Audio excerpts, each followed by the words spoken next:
Louis, I think this is the beginning of a beautiful friendship. Roads?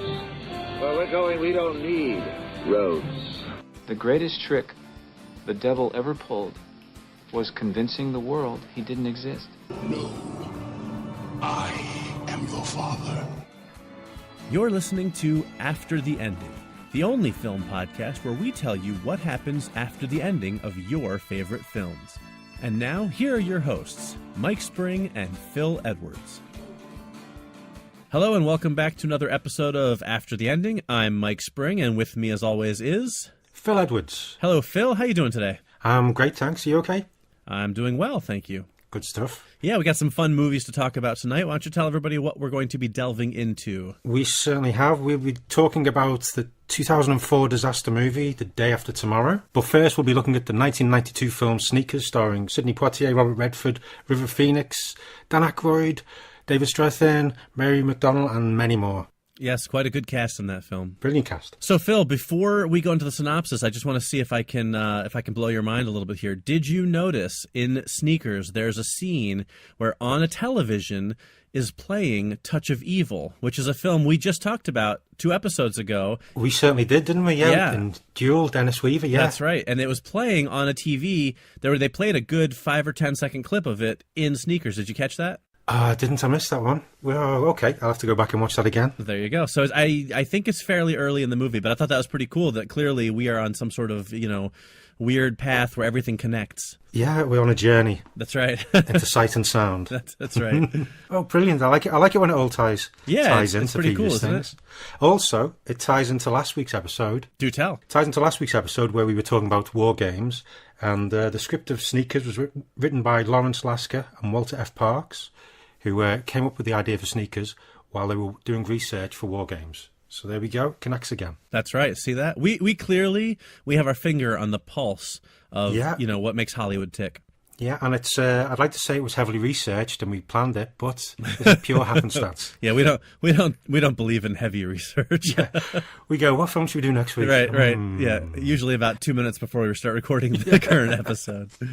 All right, so Phil, take us through Sneakers. Okay then, Sneakers. We open in 1969. We see 2 people, Martin Bryce and Cosmo, 2 students hacking into computer systems to move money to various causes. Marty goes out for pizza, but while he's out, the police turn up and Cosmo is arrested. We then move forward to 1992, and Martin Bryce, played by Robert Redford, it now goes by the name of Martin Bishop, and he runs a team of security specialists in San Francisco. Donald Creese, played by Sidney Poitier, former CIA. Darren Mother Roscoe, played by Dan Aykroyd, who's a conspiracy theorist and electronics technician. Carl Arbogast, a young tech genius, played by the late River Phoenix. And Erwin Whistler Emery, played by David Strathairn, a blind phone freak.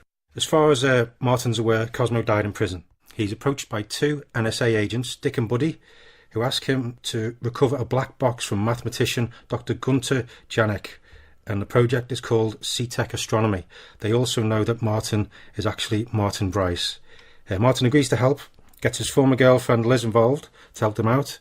After breaking down a few doors, they get the box, and while celebrating, Whistler finds out that this box can break the encryption of any computer system. Therefore, it's quite a big thing that many people will want. And while Whistler's working on it, Martin works out that C-Tech Astronomy is actually an anagram of too many secrets. Martin passes the box to Dick and Buddy, but he leaves quickly when Donald finds out that Yannick was killed. Martin is then kidnapped and brought face to face with Cosmo. Yep, Cosmo's still alive, and while in prison he developed ties with organised crime, and he does all the tech side of things for them, sorts out the money, and has basically revolutionised the way they do business. And he wants the box to destroy all records of ownership, bank accounts, etc., and bring the world to its knees or free, however he justifies it. Martin doesn't join him. Cosmo uses the box to connect Bishop with Bryce, so Martin can no longer hide. Cosmo drops Martin back off in San Francisco. With the help of Whistler, Martin figures out where he was taken. Turns out it was a toy company and they need to break in. They check out all the security. They get a voice print and pass card from an employee called Werner Brandis, played by Stephen Tobolowsky, and that involves Liz going on a date with him, which is rather funny. Yeah, it involves dim sum and pounding chicken breasts. The team break into Cosmo's office using various technology, raising the temperature to defeat sensors and things like that. Werner suspects Liz and reports it to Cosmo, who locks down the building. He captures Marty in the act and again tries to convince Marty to join him. Marty refuses and gives him the box. The gang escape before Cosmo realises they switched the box. And then back at the HQ, Martin and the team are surrounded by NSA agents led by Abbott, who is played by James Earl Jones.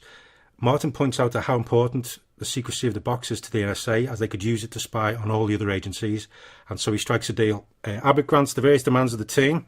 Martin gives them the box, but he happens to have taken the main processor, making the box useless, but it means they can use it. The final scene is then a news report saying that the entire budget of the Republican National Committee is stolen, while huge anonymous donations have been made to Amnesty International, Greenpeace, and the United Negro College Fund. The end. Very nice. So before we get into our endings, Phil, what did you, I know we both went back and watched Sneakers. What did you think of it, watching it now, 20 some odd years later after its release? I still think it worked really well. Yeah. It hasn't aged as much as I thought it would have. Right. Compared to other films from the same time as well. It's, obviously the technology, yeah. They bounce the signal off the satellites and through different servers, and they have the old dial-up modem kind of setup. But, right. But apart from that, it's all, I think because they're dealing mainly with the code on the screens and all the technology, including the black box, it isn't anything fancy, flashing light. It's just microchips and wires and things like that. So it's I think that's been for its benefit. Sure. It doesn't make it look dated. Right.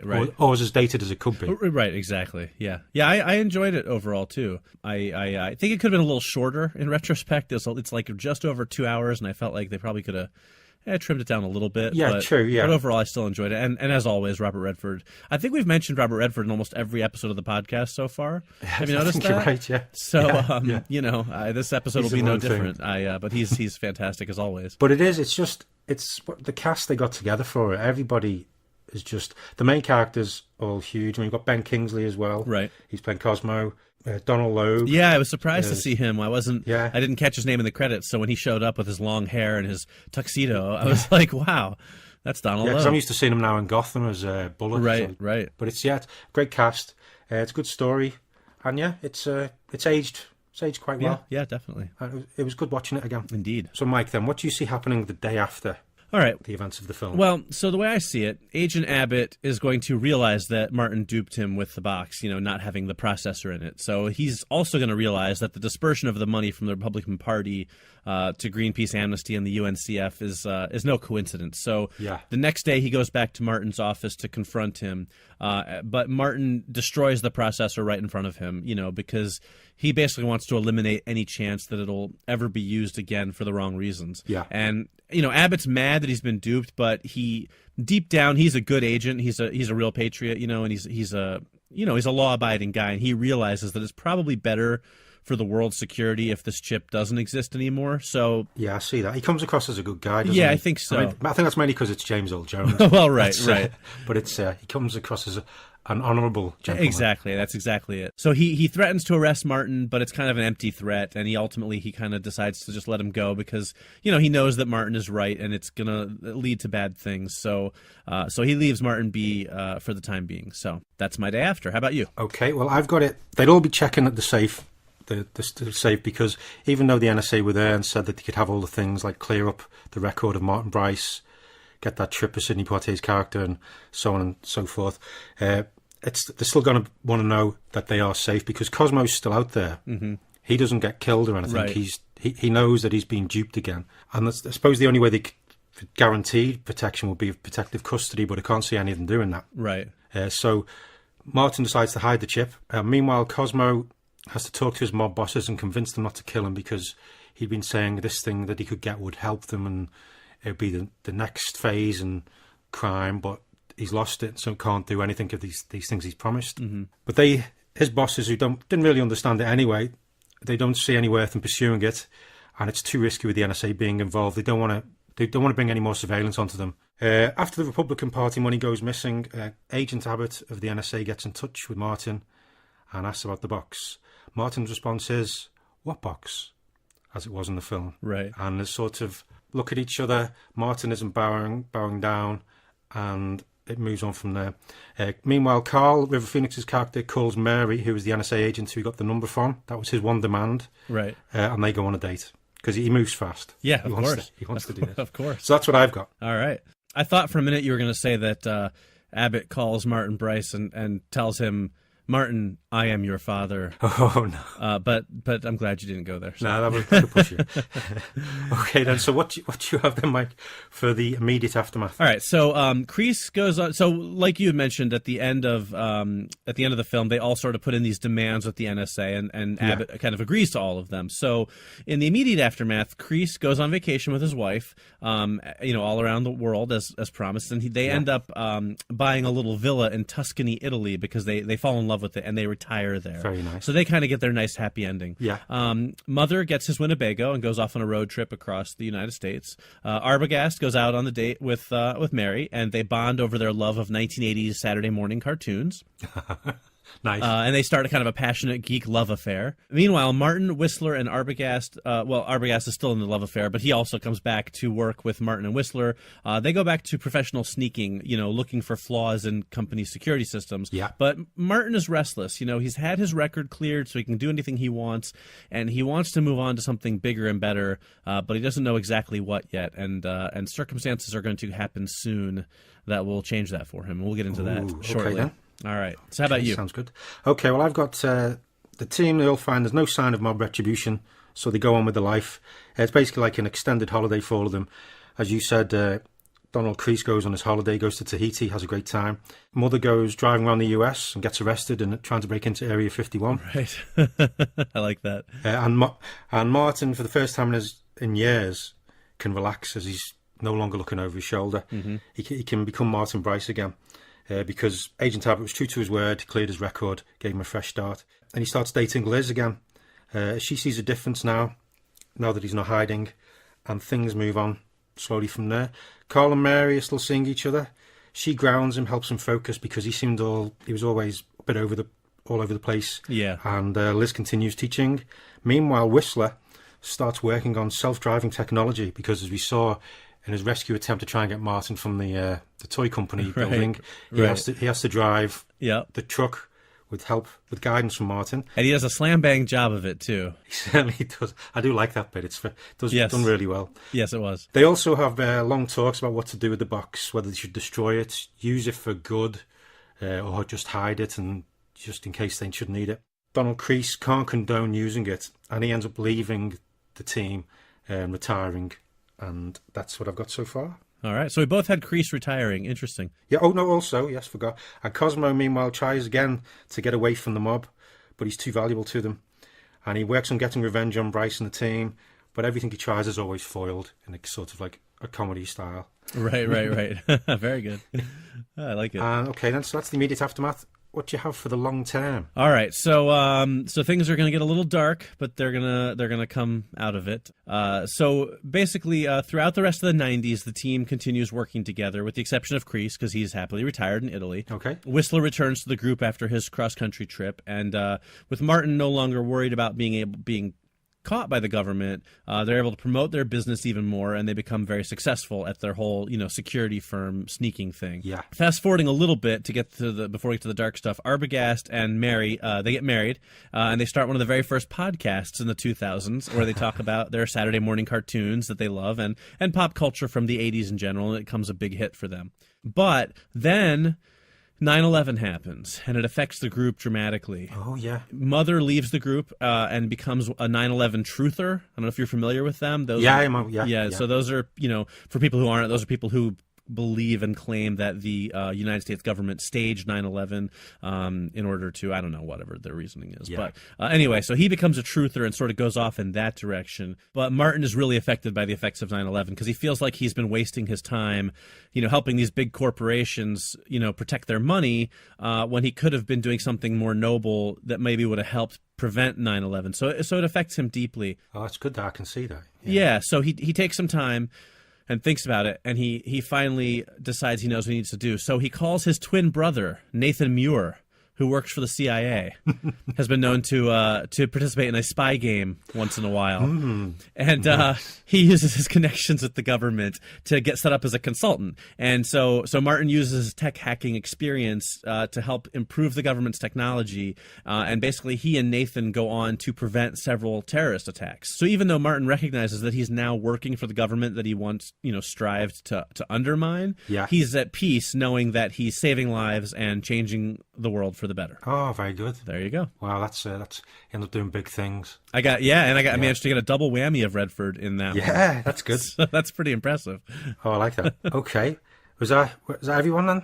Yeah, that's everyone I followed up on. Honestly, I didn't have much for Whistler because I couldn't come up with anything interesting for him. So I sort of just, forgot about him. Yeah, I think, he probably just carry on. He was just happy, just working, wasn't he, doing the job? I toyed with the idea of having, because he had asked the NSA for world peace. That was his big ask at the end. And I thought of being like, well, somehow they bring about world peace, but that got a little too fantastical even for me. So I just left Whistler alone. Okay. So what do you got? So Martin, he ends up staying with Liz. They have a great relationship. He's a changed man now that it's all, he's always relaxed, and the business is doing really well. The team come and go, but they always return. They go off, do other things, they come back. He brings in a few other people. It gets a little bit bigger, but he tries to keep it small so we can, keep a handle on everything. But they do good work, and they're quite successful.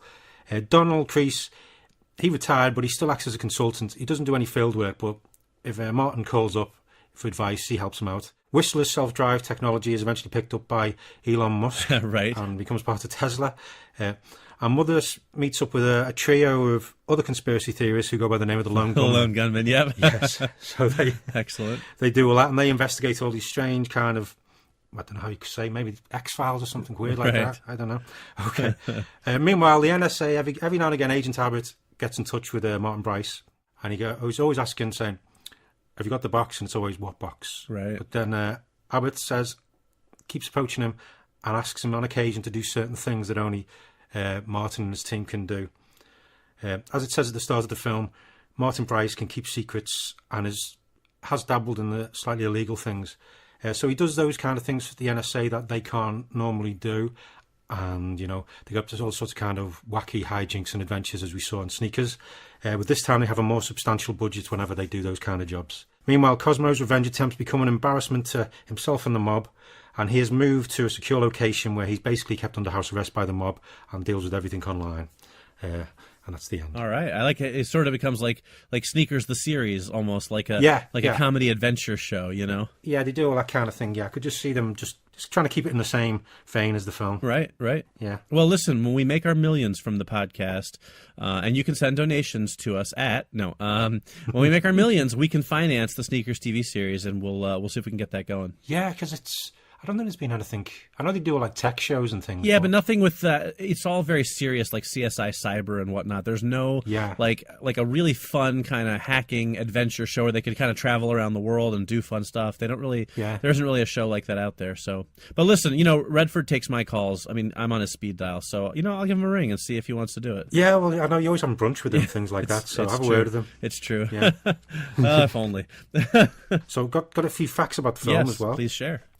This wasn't the first time that River Phoenix and Sidney Poitier worked together, because they featured in 1988's Little Nikita. Yes. Also, in the opening scene where we see the young Martin and Cosmo hacking into the computer systems, I think the building was the same as the Hill Valley Clock Tower from Back to the Future. Really? It looked very like it anyway. I don't know if it was the same one. Yeah, I didn't catch that. I'll have to go back and take a look at it and see. But one thing I did like was the fact that Robert Redford's character is called Martin Bishop.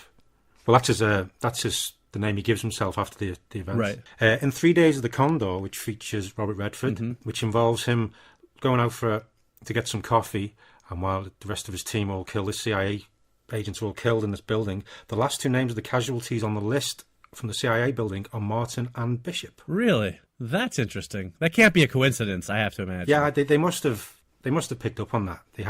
Well, yeah, especially with the parallel of him being out getting food, That's it, yeah. And that's interesting. I like that. And there's another throwback to another Robert Redford film, and the jacket he wears, like the baseball jacket, is the one he wore in the the 1984 film The Natural. Which is an amazing film. Yeah, it's a brilliant film, yeah. Wow, that's pretty cool. I didn't realize that. I just realized, what I did realize, though, is that if we ever get tired of calling this After the Ending, we could just turn it into the Robert Redford podcast, because apparently we're all about all the the films Redford seem here. to be connected. Yeah, yeah. Oh, and one other thing just about the Cosmo. His appearance and name are based on the club owner, Cosmo Vitelli, who was in John Cassavetes' The Killing of a Chinese Bookie. Ah, okay. Which I thought that was a nice little nod to that film as well. Absolutely. And finally, the director Phil Alden Robinson also directed Field of Dreams, which is another brilliant film. Yes, it is. Which I love. And they both have a similar kind of feel to it. Right. And also both feature James Earl Jones. Yeah, Field of Dreams is, of course, it's a classic. And you know what, Phil, you've just given me an idea, because baseball season is starting here in the United States any day now. I couldn't tell you what day, because I am not a baseball fan. But you know what I am? I'm a huge baseball movie fan. Yeah, me too. It's sad. Yeah, I don't really... Well, being in England, I don't really follow the game.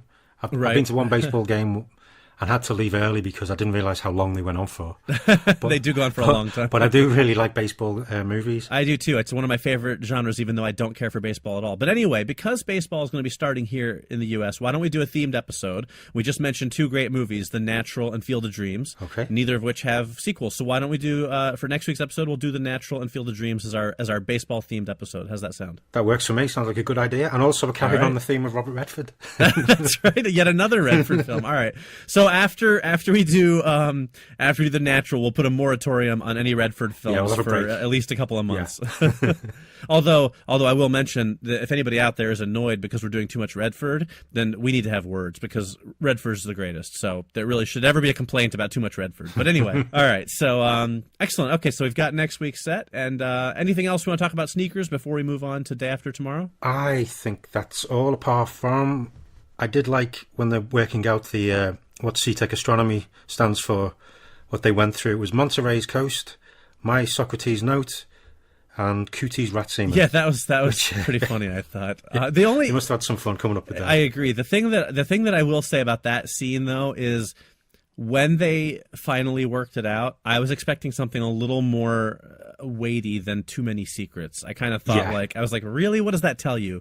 Actually, nothing. You know what I mean? I was kind of like, that's true. I was hoping it was going to be something a little more substantial, like somebody's name, like, oh, it's such and such a person, or Too Many Secrets. I was like, well, that's a bit of a stretch. It is a bit vague, isn't it? Yeah. It's like they thought of this great idea, like, oh, C-Tech Astronomy will stand for something, but what? And then they didn't know what to make it, so they kind of had to, like... They probably did have a Scrabble set and were working out behind the scenes or something. Right, exactly. So, but anyway, that was a fun scene nonetheless. I just thought that Too Many Secrets could have been a little more impressive, so... All right, well, good. So there you go. There's Sneakers, 1992. It's a fun film. Definitely worth checking out. It is not on streaming. I mean, you can rent it. It's not on any of the free streaming sites. Yeah, it's not on any of the ones over here either. Right, so. but it's definitely worth checking out if you have the time. So what's next? Next up, we have The Day After Tomorrow, which I'd like to remind our listeners comes from a listener suggestion, thanks to the friend of the show, Mike Nichter, who suggested The Day After Tomorrow. So that is why we have chosen to do that film today. Oh, he put it on the Facebook page, didn't he? That's right, He did. And you can do the same if you're listening. Go to our Facebook page at facebook.com/aftertheendingpodcast. Leave us your suggestions for future episodes. Okay, so before we talk about the day after tomorrow, right? Take us through the events of the film. All right, that sounds good. Okay, so The Day After Tomorrow is a 2004 disaster film written and directed by Roland Emmerich, who is basically the 20th century master of disaster. It stars Jake... Let's destroy the world again. Right, exactly. And you know what? I love his films. I'm not going to lie. I really enjoy them because I'm a huge fan of disaster movies. So yeah, it's all fun disaster kind of things, isn't it? Right, exactly. So I enjoyed this one quite a bit. It stars Jake Gyllenhaal and Dennis Quaid. And long story short, paleoclimatologist Jack Hall becomes convinced that the world is going to suffer a second ice age sometime in the next several years. But it happens much quicker than that, basically in a matter of minutes, with very quickly, doesn't it? Yeah. 3 gigantic hurricanes forming over Canada, Siberia, and Scotland that have eyes with temperatures at negative 150 degrees, which will basically freeze instantly anything that they come in contact with. But it does take its time moving sometimes. Right. Yeah. They have enough time to outrun it. The science of the movie is clearly not its strong point, Yeah. But I don't think it was really meant to be. So no, it's just watch things get destroyed. Right. Exactly. So Jack's son Sam, played by Jake Gyllenhaal, is in New York City visiting for an academic event when the freak weather hits. A massive tidal wave floods New York, and then the ice wave starts to freeze everything. Sam and his friends get stuck in the frozen New York Public Library, the big famous one from Ghostbusters and all that. And meanwhile, the U.S. orders the evacuation of the country, but Jack goes to save Sam. So Sam and Jack both have to venture outside while trying to survive for convoluted reasons I'll skip here. But they both survive some very harrowing circumstances. Eventually, they reunite and discover that New York is basically a loss, having a temperature of negative 98 degrees. That's cold. Yes, it is. It's a little colder than I like. And so finally, the president sends in rescue helicopters for them, and the movie ends with most of the northern hemisphere completely frozen and covered in ice in a new ice age. Yep. So there you go. Now, interestingly, this is not a film that people tend to remember fondly. Critics were not kind to it. It certainly isn't a film that you hear in the pop culture conversation a lot. Yeah. But it did gross $186 million domestically and over $500 million worldwide. So it was a hit. Well, I'd watched it again for the second time today Yeah. during the bank holiday, and it was a perfect bank holiday afternoon kind of movie. Just put it on.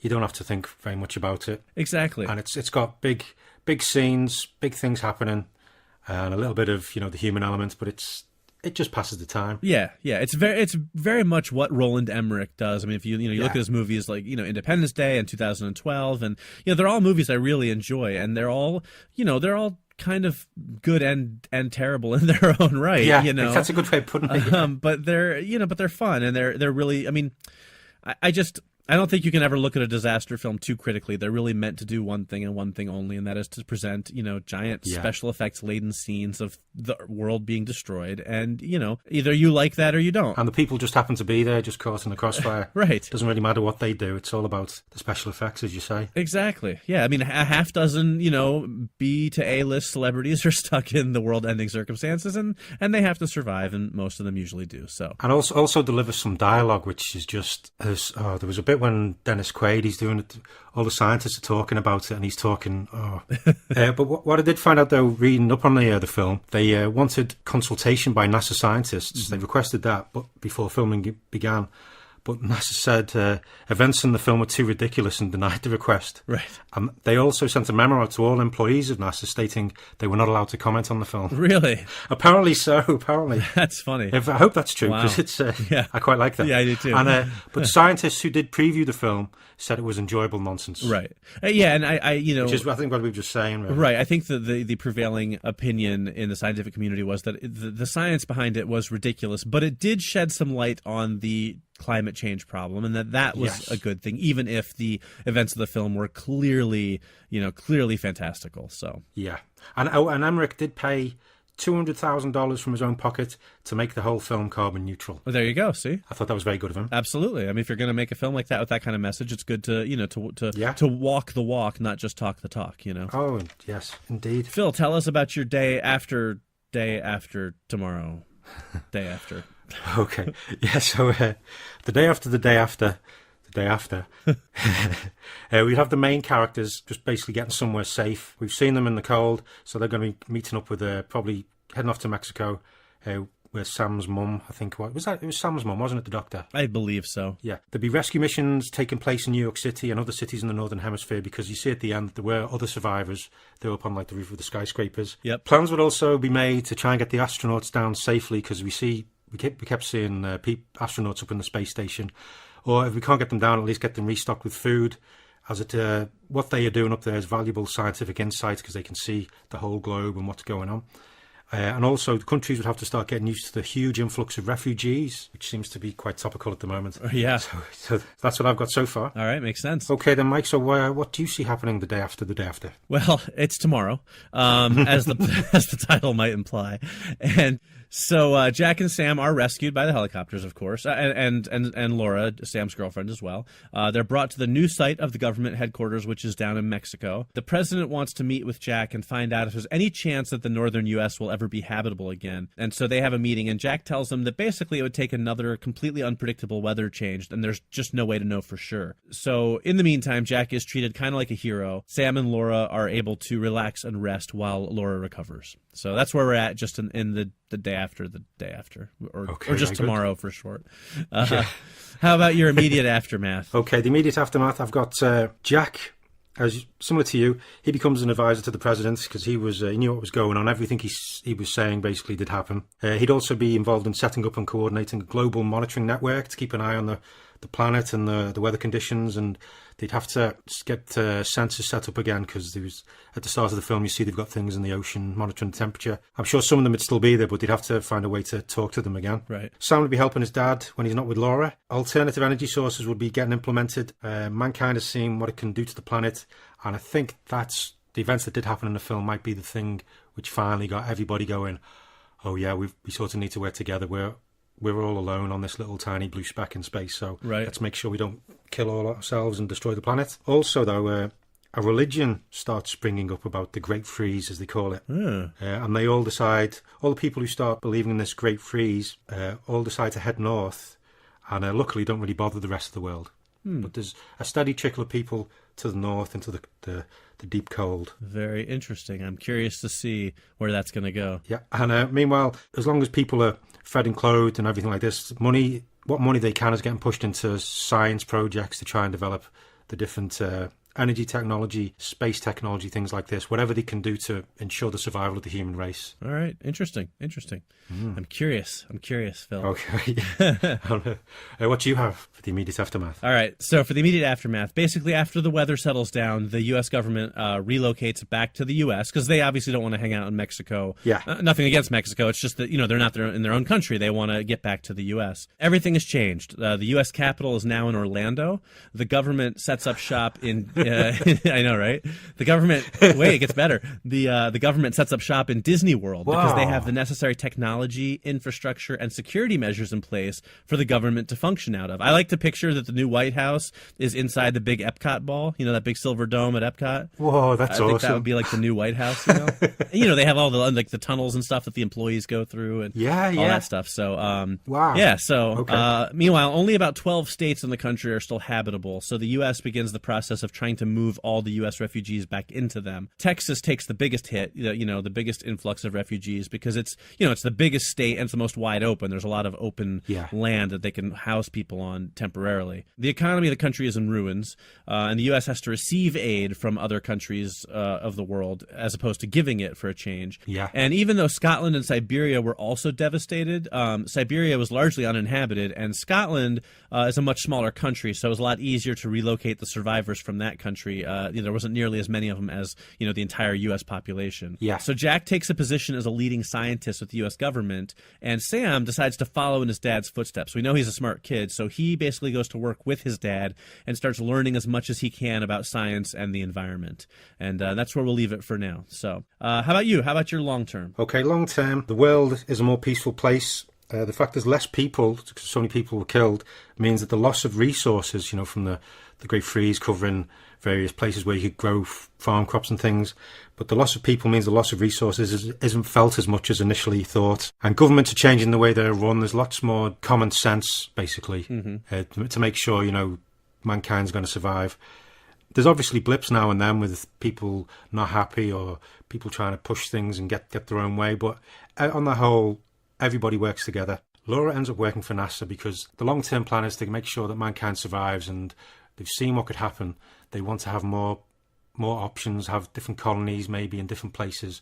It's all long-term. They know it's not going to happen for the next, 50, 100 years. But as we saw in the film, these things which they thought were going to take 100 years can just happen just like that. So that's what she's working on. But they also start developing an undersea colony prototype as a way of expanding and also finding new sources of food and what have you. But also it's way of learning how to cope in these hostile conditions, the best way of insulation, things like that. Right.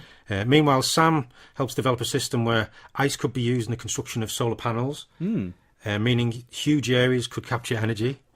As the science is a bit shoddy in the film, I thought, it doesn't really matter how this science would work either. That's right. That's it. We don't need to know how ice can collect solar energy. We just need to know that it can. So I just thought that'd be quite good. You just have huge ice banks which are just collecting energy. Sure.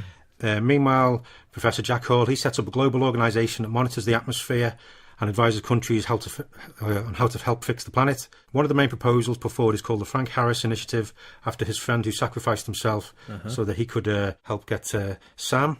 And meanwhile, the children of the Great Frost have been growing in number, and over the years they begin experimenting on themselves. They've had lots of genetic science people there doing all sorts of things. So they experiment on themselves to survive the cold, and they believe the Great Frost will return, and they start calling themselves, the genetically altered people, White Walkers. Yeah. Nice. I like it. And that's it goes on. So mankind is trying its best, and that's how I see it. All right. I like it. Very nice. Winter is coming. Yes. I guess in this case, winter has already come. So yeah, very cool. So maybe Game of Thrones is set far, far in our future. That is certainly a possibility. Yeah. You never know. There you go. Awesome. And what about your long term? All right. So long term, the U.S. muddles by, but it's not easy. Habitable areas are few and far between. The country is overcrowded in the areas that are populated. Weather continues to destabilize. And over the course of the next few decades, the U.S. becomes basically a near wasteland. New York unfreezes and suffers from a heat wave. Food is scarce. Pollution is rampant. 20 years or so after the events of the day after tomorrow, Jack dies just from natural causes, and Sam takes over as the head scientist for the U.S. government. I don't know if that's the official title. I'm sure there's something more important sounding than head scientist. But well, the head scientist, it says everything you need to know. Right, exactly. So I am head scientist. Right. So he takes over as the head scientist for the U.S., and he realizes that the U.S. is starting to run short of food. So he turns all of his energy to feeding the population. And eventually he stumbles across a new form of food that has an incredible renewable source of protein regardless of weather conditions. So he forms a government subsidy corporation to begin manufacturing it. Where's this going? The name of the new superfood? I think I know where it's going. Soylent Green. Soylent Green. There you go. Oh, excellent. Fade to black. Yeah, very good. So there you have it. And if you don't know what Soylent Green is, I'm not even going to tell you. Go look it up. It's a great movie, and it's a lot of fun. And Charlton Heston. Yep. Yeah. Edward G. Robinson. I mean, there's great people in it, and of course a great twist ending that most people know by now. But if you don't know it, go discover it for yourself. It's a lot. This of is fun. one thing we won't spoil. Right. Exactly. So although that's a future episode for sure. We'll have to do with Soylent Green. Yeah. I also had a postscript I thought about, similar to you, where hundreds of years in the future, the world is mostly covered in ice, and there's some civilizations here and there, and there's these two sisters named Anna and Elsa. No, anyway. Very good. Sorry, couldn't resist. So there you go. So that's my long term. No, so I liked all the endings for both films there. Yeah, right. They were fun. Yeah. Both films are just fun ones to watch. They're not going to change the world in any way, but worth watching. Yeah, I agree. Obviously, typically we mostly, I think, will lean towards films that we like on this show, although Big Lebowski, notwithstanding. But yeah, both of these films they're good, fun films. They're a product of their time, but they're very enjoyable. And, it's like you said, it's kind of a good way to kill a couple hours, won't tax your brains too much, Because I must admit, I wasn't really looking forward to watching The Day After Tomorrow again. Oh, really? But I quite enjoyed it, to be honest, this time. The first time, I think I was just going, oh, this is stupid, that wouldn't happen, blah, blah, blah. Right. So having that and already knowing that, I just went in and watched it and, enjoyed. Yeah, there's just some movies I think you just have to check your brain at the door and just enjoy them for what they are. And I think disaster movies are definitely that kind of thing. And maybe that's why I love them so much. I know people always, every time a new disaster movie comes out, there's always critics or people on the internet who are saying, like, oh, that wouldn't happen. That's so unrealistic. The Rock can't save California by himself, whatever. But I don't care because that's not what I watch those films for, Yeah. They follow a very tried and true formula, and it's a formula that I love. So, it's they're good movies to watch, and I enjoy them. Yeah, and I think there's going to be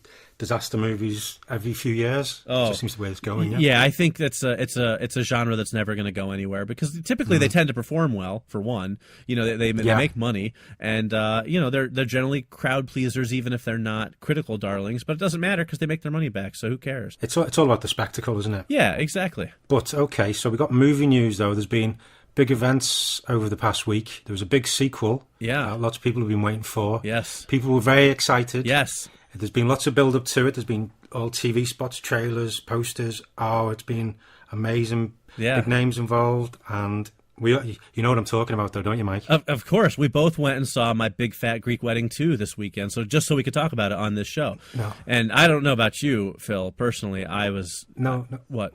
No, Mike, it wasn't. What?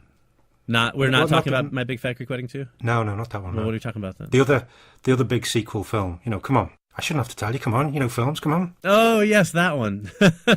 Yeah. Batman versus Superman. Right. All right. I guess we'll save My Big Fat Greek Wedding 2 talk for another episode. But yes, Batman versus Superman, Dawn of Justice opened this weekend. Yes. And I'm going to toot my own horn for a minute.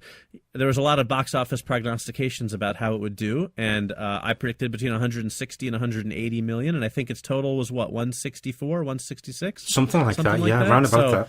I'm going to say I was right on top of that one. Oh, well done, yeah. All right, so anyway, all kidding aside, we did both go see the film just so we could talk about it. Well, not just so we could talk about it. I mean, I wanted to see it, but yeah, me too. What did you think, Phil? Well, I'd read some reviews beforehand, and as you probably know, the majority of reviews weren't very favourable. Right, yeah, it's been a long time since I've seen a film savaged as badly as this one. Yeah, it was bizarre. Yeah. Okay, well, first of all, Zack Snyder. I like 300. Mm-hmm. I like his visual style. Yep. Within reason. Right. Too much. Sometimes he does the slow motion thing a bit too much, but Watchmen I really enjoyed, even though that got slated. Yep. And Man of Steel, I really enjoyed that one as well. I thought it was good. The ending was a bit, but right. Anyway. But Batman versus Superman, I don't know. I enjoyed bits of it, but I felt it was a bit messy and a little bit boring in places, and there was like 3 or 4 stories and things going on, and just seemed too much and too muddled in places. Right. But there were a few bits that I really enjoyed. The whole Dawn of Justice, where you saw the members of the Justice League, the little snippets here and there, quite like that. Wonder Woman, Gal Gadot as Wonder Woman I thought she was brilliant whenever she was on. Exactly. I loved the big smile on her face when she was fighting. Yes. And probably I enjoyed it a little bit more than I would have if I hadn't read all the bad reviews, I suppose. Right. Yeah, I have to say, as I think we talked about in an earlier episode, I really liked the first half of Man of Steel, and I hated the second half. And I believe my exact words were, I just wanted it not to suck. And and then I saw all the reviews that were, I didn't read all the reviews beforehand. I just saw the headlines, which were, of course, just ripping it to pieces. And so I went into it pretty much expecting the worst. And I think that's kind of the strategy if you haven't seen it yet. Just go in expecting to hate it, because I actually kind of liked it. I have to say I enjoyed it more than I thought I was going to, which is not exactly glowing praise. No, it's not what they really want for the big blockbuster. But yeah. Right, it's not going to be on the poster. But it's a very flawed film, lots and lots of flaws, without a doubt. But I kind of enjoyed it. I thought, here's the thing. I think when it came down to it, the last hour or so, I was thinking to myself, this is just a kind of proper, big-scale, epic superhero explosion of special effects on the big screen, and I kind of enjoyed that. I thought the Batman-Superman fight was overall pretty good. I thought that the Doomsday fight with the 3 of them at the end was fantastic. It was much more coherent than what was going on in Man of Steel for me. That's true. Yeah, I did feel the fight was a little bit boring, because it was just somebody's going to hit him, then he's going to hit him. But it's basically like in the comic books, though. It's the same kind of thing. But as you say, it was a lot more coherent. You knew where people were in a situation and how things were going on. Right, and that made a bit more sense. And I liked the way the 3 of them kind of were still sort of solo, but still kind of working together at the same time. I mean, there are a million problems with the film for sure. Yeah. And I guess I'll try and stay from any particular spoilers. But if you haven't seen the film yet and you're worried about spoilers, you may want to turn the volume down for the next couple minutes. But there's a lot of flaws in the film. The way Batman sort of comes around to Superman is a bit, I think, abrupt. Yeah, and it's a bit cliche as well. But I mean, that's comic book things always have the cliche in as well. So I can't really argue that. But right, I think my biggest problem with the film actually was Jesse Eisenberg. I didn't really care for the way he portrayed Lex Luthor. Yeah, but to me, I actually didn't, because people have been saying they couldn't stand his portrayal. But I was looking at it more because he kept going on about his father, and I know he always has issues anyway, Lex Luthor, with his father. Right. But I was sort of almost looking at it like the father he was talking about was like the Lex Luthor that we're used to from the comic books. Yeah, that's exactly how I took it too. And he's the next generation. He's like 3rd generation. Right. He's like the young, spoiled, I've come into a fortune, and I'm brilliant, But yeah. I mean, I kind of took the same thing away from it. Still not my favorite portrayal of Lex Luthor, Yeah, it's the I don't know why they can't get him like they do in the animated series. Yeah, I don't know. And the comic, it's weird. But also, it's like with Batman killing people, there was a whole hoo-ha with the Man of Steel with Superman killing Zod. Right. And then in this one, you've got Batman blowing stuff up and killing people. Yeah, it was interesting. You know, like I tried to keep track of that. I was like, how many people are actually dying at Batman's hands? And, you know, they do sort of stop short of showing anyone actually dying in a way. Do you know what I'm saying? Like, there's definitely some things where you're like, I don't think anybody could have survived that. Yeah, that's it just seemed a bit, I know he's meant to be jaded and, you know, is like his war on crime hasn't really changed anything. Right. It just seemed, again, I don't know what it is with it's David Goyer, isn't it, and Zack Snyder. I don't know why they have this, they can't do what Marvel do, where any changes that need to be made, they still keep the core of the character there. It's just almost like they go, well, we like the character, we know these characters are popular, but we want to make them, you know, cool, so we're going to do this, we're going to change this. Right. Even the thing with when they had Jimmy Olsen. Yeah. He's meant to be the photographer at the start. Right. And then it turns out he works for the CIA, and he then, spoiler alert, he gets shot and killed. And I was reading an interview with Zack Snyder, and he was saying, well, we didn't have any, you know, there was no place in the story for Jimmy Olsen, so we thought we'd mix things up a bit and do this and kill him. Right. So I'm thinking, but it's a major Superman character. Just because you haven't got a place for him in this film, somewhere down the line. Right, save him. Right, exactly. Yeah. But now he's dead. You painted yourself in a corner. Yep. And it just seems like a weird thing to do. Yeah. I don't disagree with you on that for sure. You know, like I said, many problems with the film. You know. But, you know, I walked out of it saying, I walked out of it having enjoyed watching it for the most part. And you know, there were some little things that bothered me too, though I have to say one of the things that really killed me, and again, spoiler alert, but at the end where Martha goes to give the ring to Lois, and she's like, he mailed this here so that you could, you know, he could give it to you. And it's in like this little tiny brown envelope that just went through like the regular postal service. Do you know what I mean? Like with a ring inside. I'm like, maybe you might want to put a tracking number on that. You know, maybe put some protective padding around it. I don't know. Make sure that this diamond ring that you're mailing doesn't get lost. I've dealt with the postal service before. They're not great. You know, like it's so strange. You got the feeling that vital scenes were taken out. Right. Early on in the film, and then they keep that scene in, which there was no point to it. It didn't make any difference. No, it really didn't. We know Superman loved Lois Lane. Right. And it's just really weird. Yeah, it was definitely an odd one. And you know, I think that the film definitely, I will say this, I think it didn't have enough of Clark Kent in it, but I do like that they re-emphasized the relationship between what screen time they had was mostly spent. You know, there was like 3 kind of good story beats where it was about Clark and Lois and the fact that they're in love and that Clark will do anything for her. And I thought that was nice to see, that they sort of re-emphasized that, you know, and did give that side of things to them, so that the motivations, you know, later in the film, I think made more sense that way. So yeah, I see that. But it's, again, when I mentioned it was like 3 or 4 films, that's the main problem. Like, I think like Warner Brothers and DC, I feel like they've just been rushing to play catch up with Marvel Studios when they should have. Well, definitely, because it shouldn't have been this film after Man of Steel. We should have had another Superman film, right? Because Batman vs Superman, it's 18 months later, and everybody's going, and Superman's been doing this, changing the world, but people aren't sure. And we're getting told all this when it should have been shown. Yes, agreed. I agree that the problem is that Man of Steel didn't quite make enough money. I know, that's the trouble, you know, to pull that off. So they had to rush into adding Batman so they could kind of guarantee, you know, the money. I will be curious to see, you know, there is supposed to be the R-rated cut coming out on home video in the summer. Yeah, with an extra 30 minutes. Right. Yeah. So I'm curious to see how much of a difference that 30 minutes is going to make. Not that the film wasn't long enough as it is, but because there was so much going on and because they're trying to introduce the Justice League and all this stuff, my feeling is that having that extra half hour back in might actually improve the film. Yeah, that was my thinking. I can maybe stretch out some scenes, let things breathe a bit, right, and explain things a bit more. Exactly. So I'll be curious to see that. So we'll have to report back on that once that hits. So I must say I did quite like it when we see the Flash. Yes, that was cool. From the future, I quite like that. That was it's good. It's going to be interesting to see how things develop with that. Yeah. On the whole, it's probably the best way of putting it. No, listen, I get it. And most people, I mean, if you look at the interwebs, people are not fans of it. There's a lot of vocal people out there who don't like this movie. Yeah. But and as usual, I'm the guy who, you know, expected to hate it, ended up liking it. So who knows I don't know what that means about me.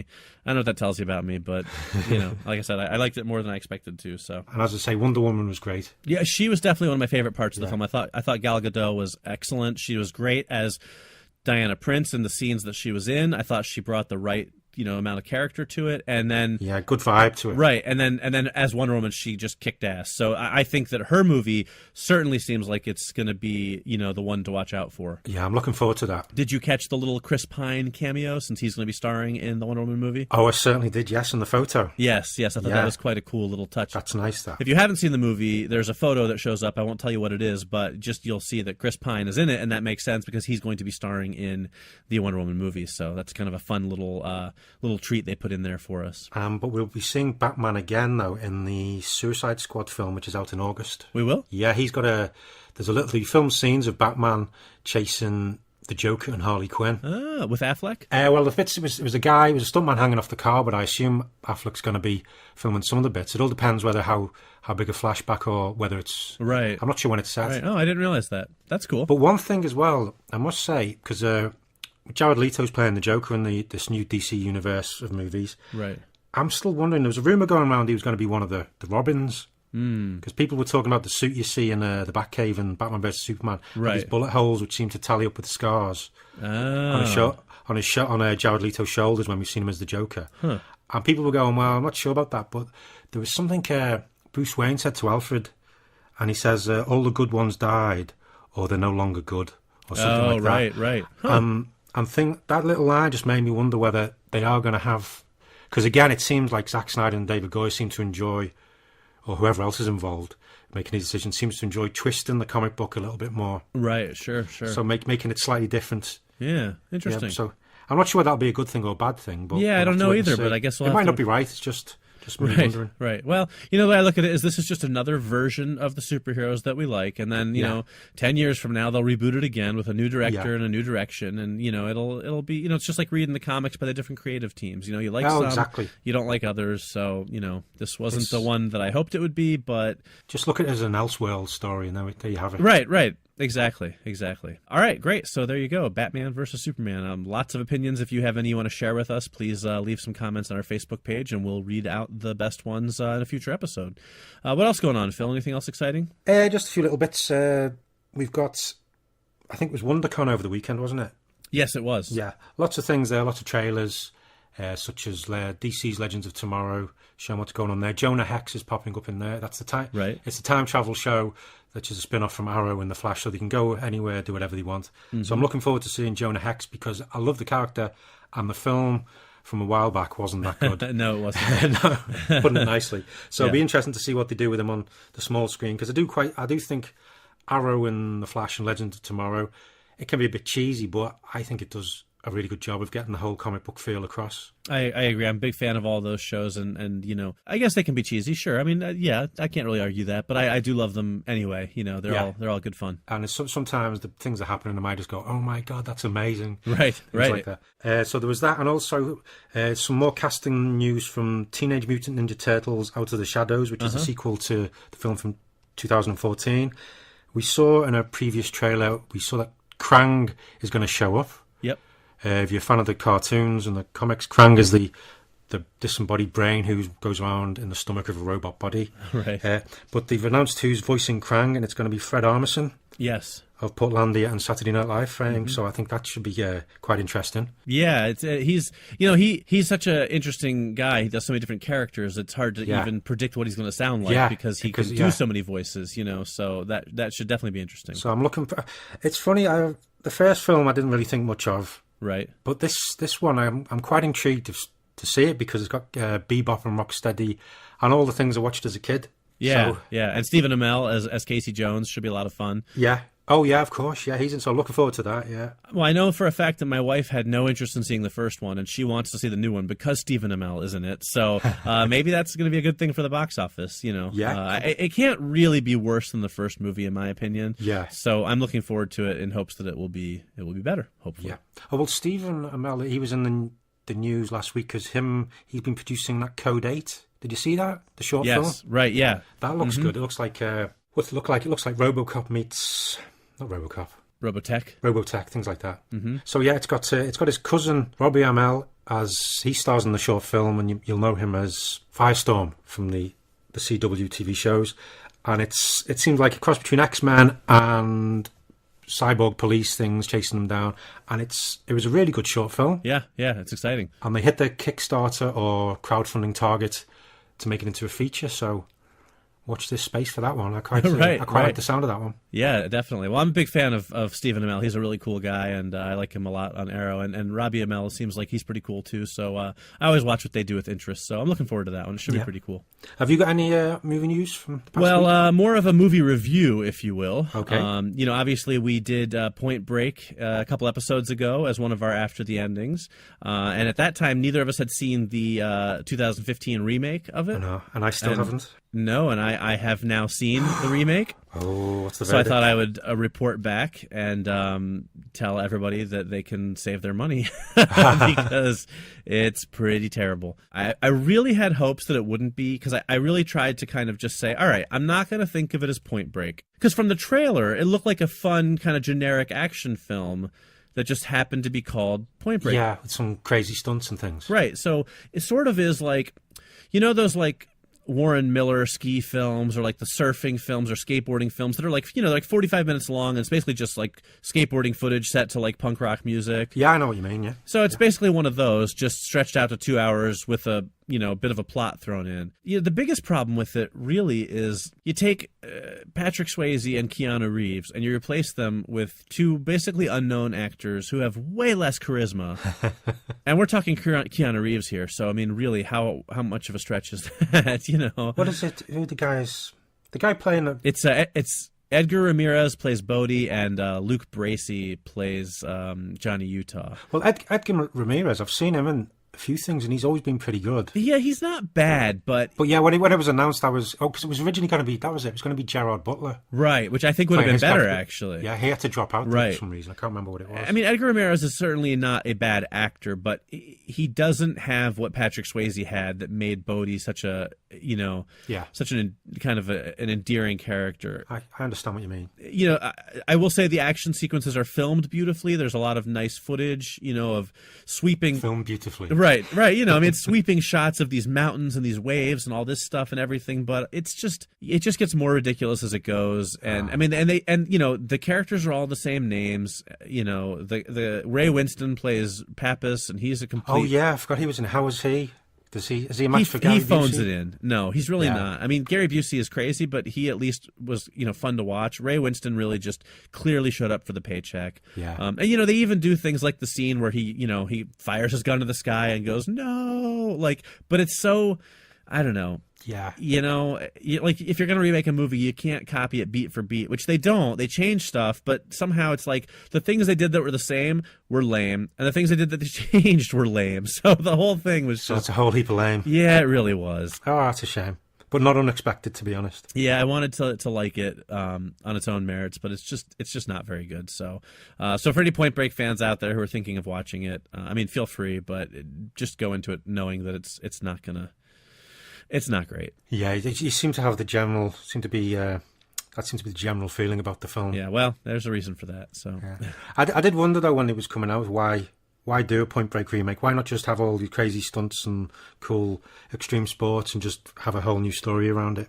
That's what I thought. Is like you just rip off Point Break. It's not like people don't do that all the time. You know what I mean? Like, if they had changed the character names, the story is different enough that it wouldn't have been like a complete rip. You know what I'm saying? Like it wasn't so beat for beat. They changed enough the story that they easily could have just called it, I don't know, something, extreme FBI or whatever, and people would have just said, oh, okay, that looks kind of cool, What they could have done was have you following this gang of extreme sport guys.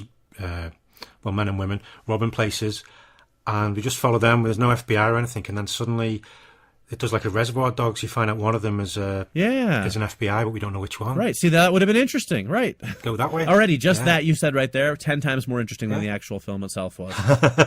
Boom! There you go. So that's Point Break. That's my movie review for the week. So, anything else we need to cover before we wrap things up tonight, Phil? And just one last thing. I'm looking forward to James Franco. He's doing a film based on a book which is about the making of Tommy Wiseau's The Room. Yes, the worst film. The worst film ever, one of the biggest cult movies of all time. Yeah. And there was a poster which was released, which is exactly the same as the Room poster, but it's got James Franco, David Franco, and the other people involved. Right. Who I've forgotten, but it looks scarily close to the original poster, and I'm really looking forward to seeing that film. Yeah, it should be interesting. Now, have you seen The Room? I haven't. I keep meaning to. I haven't either, Yeah. and I've been meaning to for a long time, but it's hard to track down. I know they did a home video release for it a couple of years ago, but I didn't get a review copy of it. I know it gets played at cinemas a few times as well, but I've always missed it. Yeah, me too. So that's something we'll definitely have to try and check out before this movie comes out. And I also found out Tommy Wiseau. How have you pronounced his name? I think it's Wiseau. Wiseau, okay. He's the one who wrote and directed and starred in the Room. He's also got it in his he's contractually obliged to star in this film that James Franco's doing as well, so he's going to have some sort of involvement. Yeah. So God knows. After seeing clips of The Room and things like that, it's going to be rather interesting. Oh, Bryan Cranston's also in this new film. should be fun. Yeah, one to look out for. They've got some really good actors involved in this new film who are going to be playing actors who can't act. So it's, Yeah, it'll be interesting. I think if they get the tone right, it could be a really great film. So I'm curious to see what they'll do with that. Yeah, I'm looking forward to that one. For sure. But I think that's me for the week's news. All right, great. Well, so like we said, next week we're going to be doing a baseball-themed episode. We're going to talk about The Natural with Robert Redford. Hey, bada. Hey, you do that pretty well for a Brit. Not bad. Well, yeah. Ferris Bueller, things like that. Of course, but still, it's impressive. Yeah. So we'll be doing The Natural and Field of Dreams, two great baseball films. If you have films you'd like to see us talk about here on the show, drop us a line on Facebook, or if you have questions or comments for us, that is facebook.com/aftertheendingpodcast. And Phil, if people want to follow you on the internet, where can they do so? You can find me at liveforfilms.com and also on all the social media channels.